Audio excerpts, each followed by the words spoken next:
Hey guys, it's Destiny, and today we're going to be doing tier list review. Now that Aventurine has been out for a few days, I want to give my personal thoughts on his performance as a character when it comes to endgame content, and also we could just see where other characters potentially may have been moved on the tier list. And also I want to know you guys' thoughts on where characters potentially should be placed or moved to, whatever it may be, and just come together as a community to give our thoughts. Before we begin with today's video though, do let me know in the comments down below, what is one of your favorite snacks?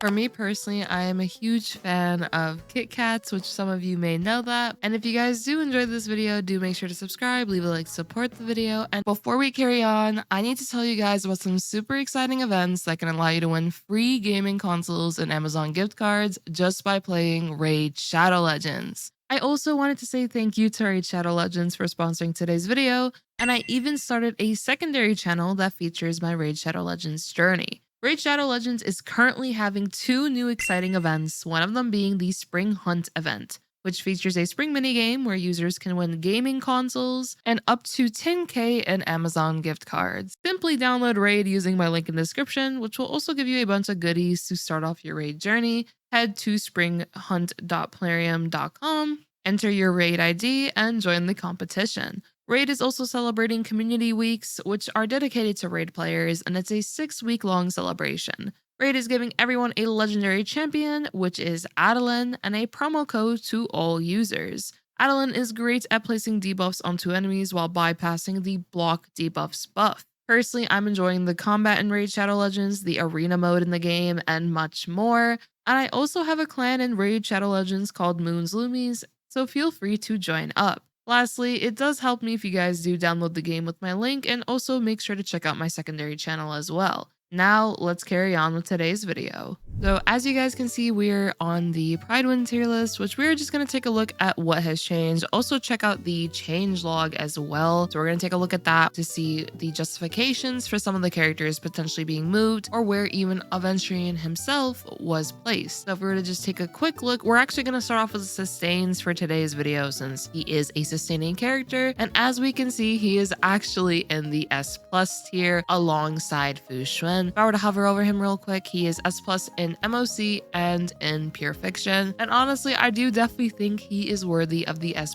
tier. And the main reason for this is just he is very, very consistent when it comes to his sustaining ability. And he also has a bit of damage output that he's able to provide for team comps, which can be very beneficial because sometimes some enemies may have just a little bit of health left, and maybe even his basic attack or his follow-up attacks can actually ensure that kill. So he's very useful in that scenario for sure. And I've definitely had a case where his basic attack actually came in clutch and actually defeated an enemy, or even the follow-ups, as I said. Also, his ultimate is really, really nice in my personal opinion because of the crit damage within the ultimate. Just the unnerved effect overall, inflicting that onto enemies just helps his overall damage output, but it also actually helps out your team members. And he's also nice to pair with Acheron if you guys do have Acheron, because he can literally hold the trend of universal market light cone if you do not have many options for light cones. And as we know, this light cone is just really, really good for when it comes to Acheron teams in general, because she will be able to get a stack for her ultimate because of the fact that when he gets hit, then there's a chance for the enemy to get burned, and that'll count, of course, as a debuff. So that's where that light cone is honestly really, really useful. And overall, he just has a very nice supporting kit. With his shields, he provides 50% effect resistance to all allies, and if your allies already have a bit of effect resistance, then you'll be pretty consistent overall when it comes to not having to deal with pesky debuffs all the time. So in a sense, he doesn't have the ability to prevent a crowd control debuff on the team, or rather a cleanse for the team, but instead he gives you a bunch of effect resistance so that you'll be able to have a chance at resisting those debuffs. It's not perfect, of course, if you only have that 50%, and you still will be getting hit by some things. You might get frozen by Kakoya, for example. You might get dominated by Kafka, whatever it may be. So there's definitely scenarios where it's not enough, but for the most part, it definitely does help out at least. And once again, if your character already has a bit of effect resistance, that's where this could be really, really handy. And when it comes to him just overall keeping your team alive, in my opinion, I think he's pretty good at it. If you are in need of replenishing your shields and you're not getting enough, for example, when he does the follow-up attack, then at any moment you can use his skill in order to get your shields back. So it just makes him very consistent when it comes to sustaining the team. And he's also pretty pretty nice with skill points overall because you don't have to use too many skill points on him at all, which makes it better for your just skill point economy on your team overall. And yeah, when it comes to his overall value, I definitely think he is worthy of S+.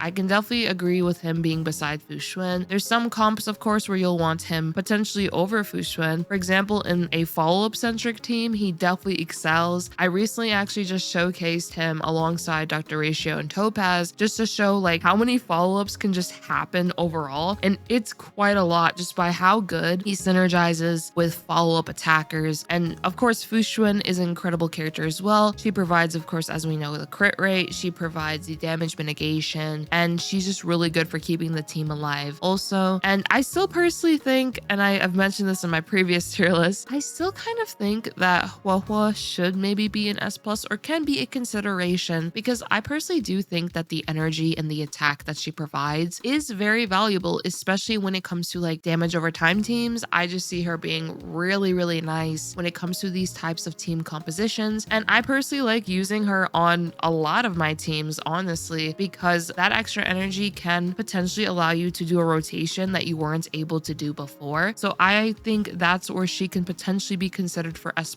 And of course, it just comes down to what your team comp is on who you would rather use. But I personally feel like, once again, she's just really nice when it comes to keeping the team alive with her heals. Her heals are pretty nice in my personal opinion. I also think that her cleansing is really, really consistent, which is awesome. And then when we look at Luocha, Luocha is also a very good healer. He is very comfortable for sure. And I think that's definitely one of his hugest perks is his comfortability. He's able to provide so much healing with his Abyss Flower field when that does get summoned and you are attacking the enemy. Your team just heals for so much. He does have an emergency heal, and this also has a cleanse. And if you really need to cleanse someone and that emergency heal is not available, then you can use a skill point if need be. But a lot of the time, you might not even have to use skill points at all when you are playing Luocha, depending on how your Luocha is built. So he's really nice when it comes to just skill point usage overall in comparison to, I guess, like a character like Huohuo. You'll definitely want to take advantage of your skill points a good amount with her because of how she is at E0, but that's definitely not a bad thing per se to her. It's just being aware of the skill point economy with some of these sustains, and Luocha just being really, really good when it comes to skill points. So I can personally still see him being an S tier. I feel like though, once again, maybe Huohuo could be, you know, in the S+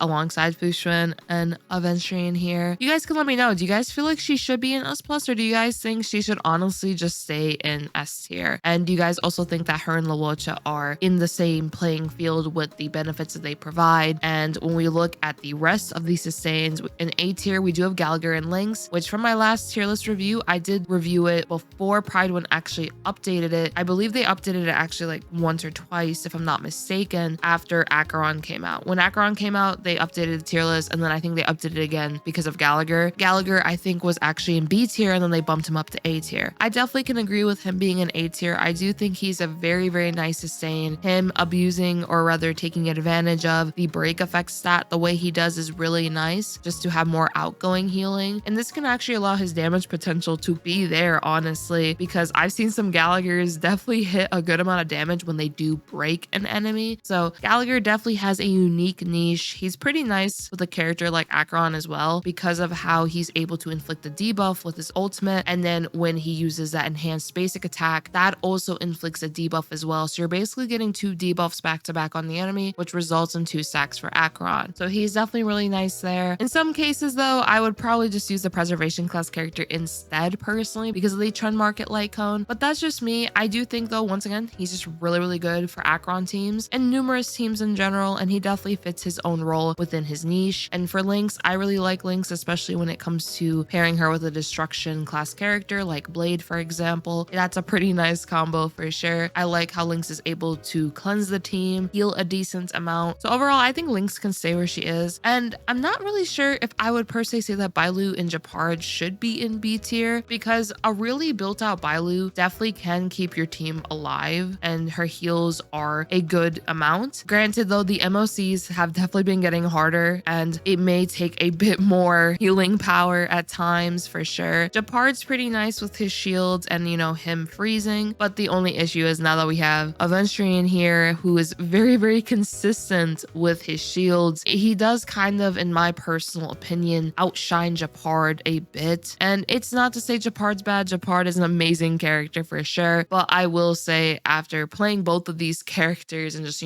comparing, I do feel like Aventurine definitely takes advantage of those shields really, really, really nicely. And he's just really good when it comes to synergies with some of our current characters. For example, as I said, those follow-up characters. So Japard's still a great option. It's just he is being outshined a bit now with the release of Aventurine. And then we have March 7th and Natasha in C. Honestly, I think this is all right since of how the B tier is and how the A tier is. And then if we were to go look at our amplifiers, if we're just gonna go from the right side to the left side, nothing really changed for our amplifiers from what we could see. I still think Asta could totally be an A tier character. And I do think Pela does have the potential to be an S tier. She's just a really nice debuffer in all honesty. Her defensive drop with her ultimate is just really good. Her dropping the enemy defenses with her ultimate is just something that essentially all DPS characters can take advantage of. And it's a really good debuff as well, just for increasing your damage output. She's really good if you have also hypothetically multiple sources of damage. I did showcase Pela on the follow-up-centric team as well. If you do not have Ruan, Pela can actually work as an option because of the fact that she's able to do those defensive drops, which means Aventurine, Topaz, and Ratio will be able to deal more damage. Now, of course, Ruan in most scenarios is going to be your best bet, especially when it comes to multiple DPS comps. But Pela providing the defense increase that she does is just very, very beneficial for, once again, practically every DPS in the game. So I once again think that she could potentially be an S tier. Ruan, Sparkle, and S+,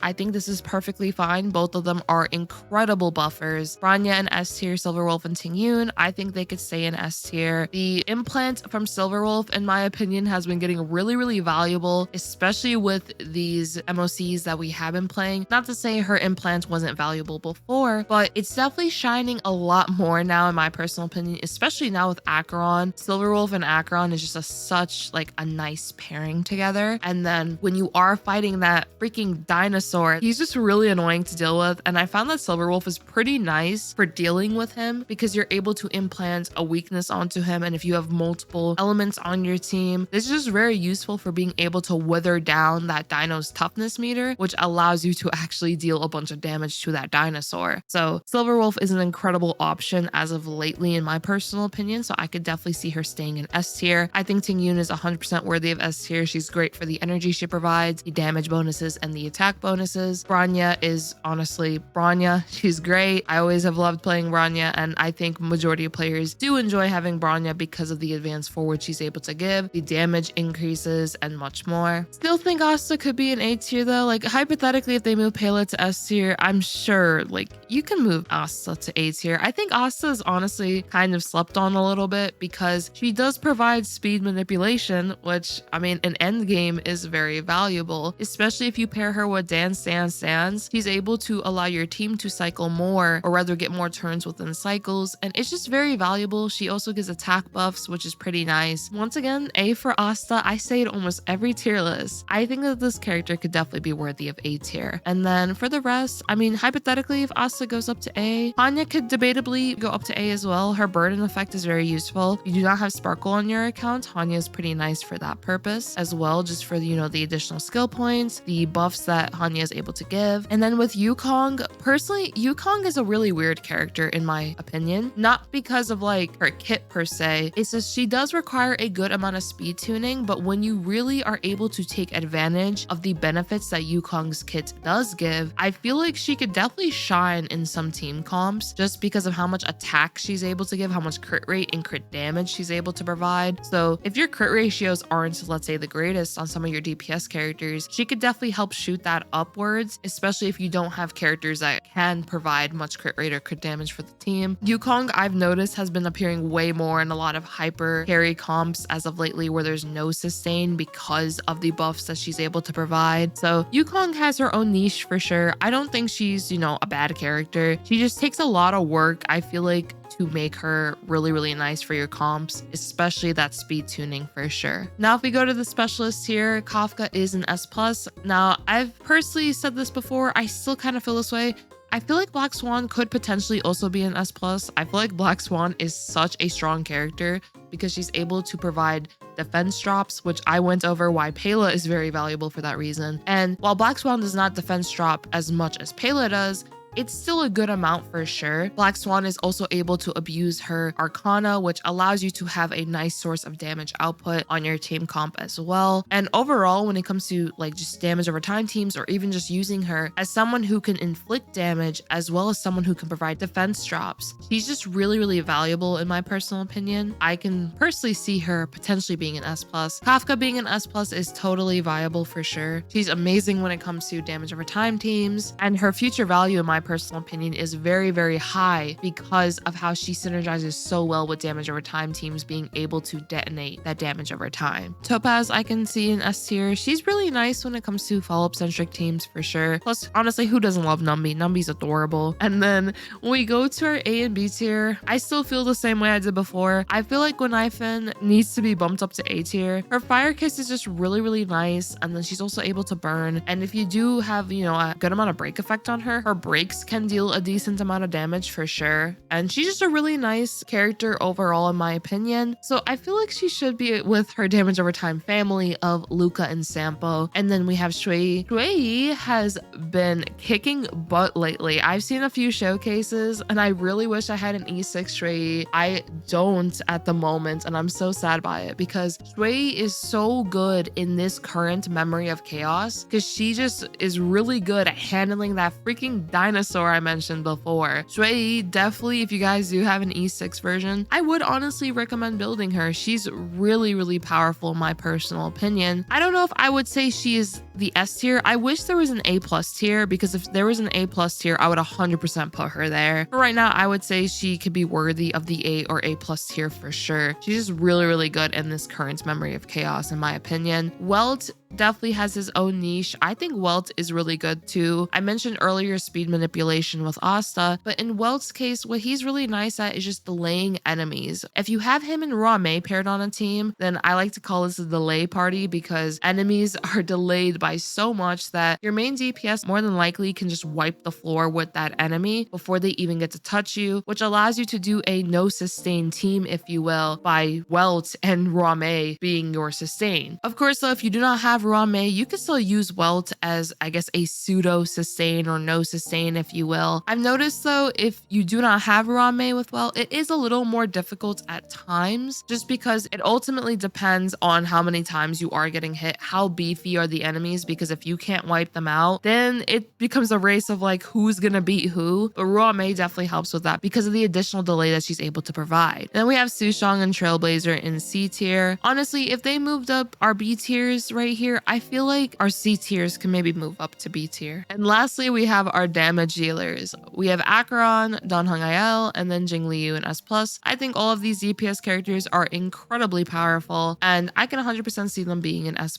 Acheron, as we know, is just, she's been like wiping the floor with so many enemies. She's just really, really strong with her ultimate. Just being able to ignore an enemy's weakness with her ultimate is just very, very powerful. She's just very nice because you can also focus on having a lot of your Harmony characters on the other side of Memory of Chaos. That's one of the perks I would say Acheron has in comparison to some of the other damage dealers, is that you could just pair her with 2 Nihility, maybe do a sustain. If you really are feeling no sustain, then no sustain it is. And then you can have the rest of your other Harmony characters on the other side of Memory of Chaos. And actually in the recent Memory of Chaos, I literally used my Acheron team on one side through the whole MOC 7 through 12. She was just able to clear it with Pela and Silverwolf, and then I believe I had Xuan as my sustain, and she was just able to clear the entire thing, which is really nice. The other side, I was using my Kafka, Black Swan, and Ruan team, which that team is also very incredible and definitely, in my opinion, one of the best teams in the game for sure. I could definitely agree with, of course, her being an S+.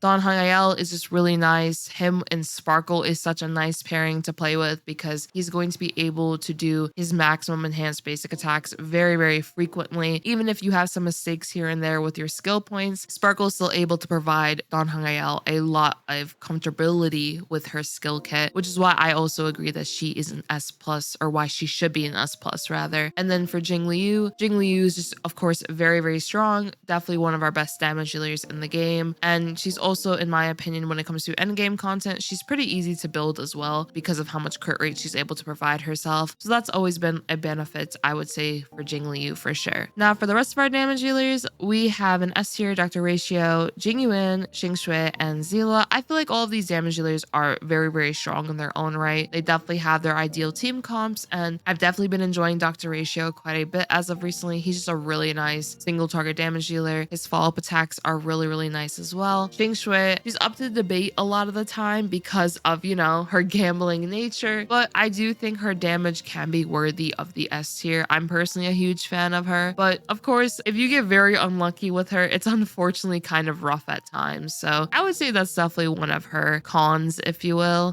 Seele is also very good. She has been very, very good for, you know, majority of the content so far in the game. Just even though she is a 1.0 character, she's still really good in her own right. She could definitely still do some work when it comes to just endgame content, Memory of Chaos overall. I could still personally see Seele being an S tier character. I do have one worry for Seele, I guess, in the future, which would primarily be, I guess, if the enemies just get so much HP that she's not able to trigger resurgence consistently, that could definitely be a problem in the future for her, which I guess that would be where she might get adjusted on the tier list. But at that point, you might just need more buffing power on your team comp to try to ensure that she's able to get those KOs, or just trying to play the team comp a little differently. Not to say that Seele will fall off in the future, but more so that that can be one concern, of course, in the future. If enemies keep getting more and more HP, that can be a little worrisome for just resurgence in general. Then for our A and B tiers, honestly, I kind of wish that Argenti was still an A tier. I feel like Argenti deals so much damage in my personal opinion with the right team setups, and he's not a bad character in my eyes. I do use him from time to time, and he's really nice when it comes to definitely fighting those physical weak enemies. Clara is definitely a really nice option though as well. I could see her being an A tier for sure. She's just really strong with her counterattacks, and because of how Clara operates and typically who you pair her up with, she's able to sustain a good amount of hits for sure, and just basically retaliate against the enemy as a result. And when it comes to Blade,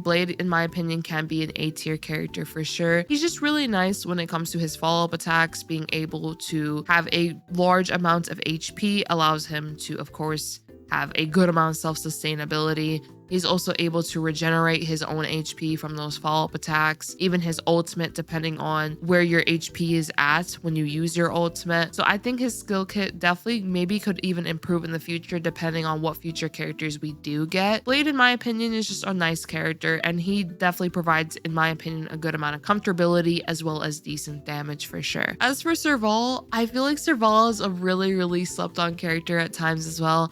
She's pretty nice when it comes to E6 and just having her with some pretty nice partners on a team comp. I have actually showcased Serval before on my channel, and I'm a huge fan of her personally, and I could definitely see her shining on some Memory of Chaos or just endgame floors in general, especially if there are lightning weak enemies. That's where she truly will shine, of course. So I think it's okay that she's in B tier, but once again, if we ever get like the plus tiers, then maybe a B plus. I don't know if I would say that she could be an A tier. I guess it kind of just depends maybe on the MOC itself, but she is a very nice character because she also has a really low energy cost of only 100. So she's getting her ultimate very, very consistently, and you're just going to be unleashing her ultimate very frequently as a result. And then lastly, we have our C tier and D tier. C tier, I don't really have too many opinions on personally. I do see that Yangqing went up, and it's more than likely due to the release of Aventurine. What Aventurine is able to provide Yangqing is those consistent shields,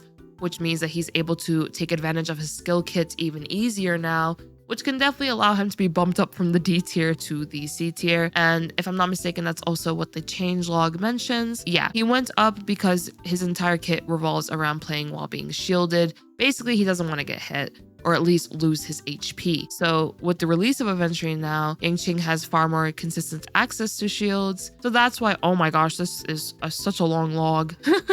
That's why he is now in C tier. Maybe he'll even improve even more in the future. We never know, but I think this is all right for the most part. I do think on follow-up-centric teams, or just rather the Topaz, Himiko, and Asta team, in my opinion, is pretty strong, or Topaz, Himiko, and then Ruan.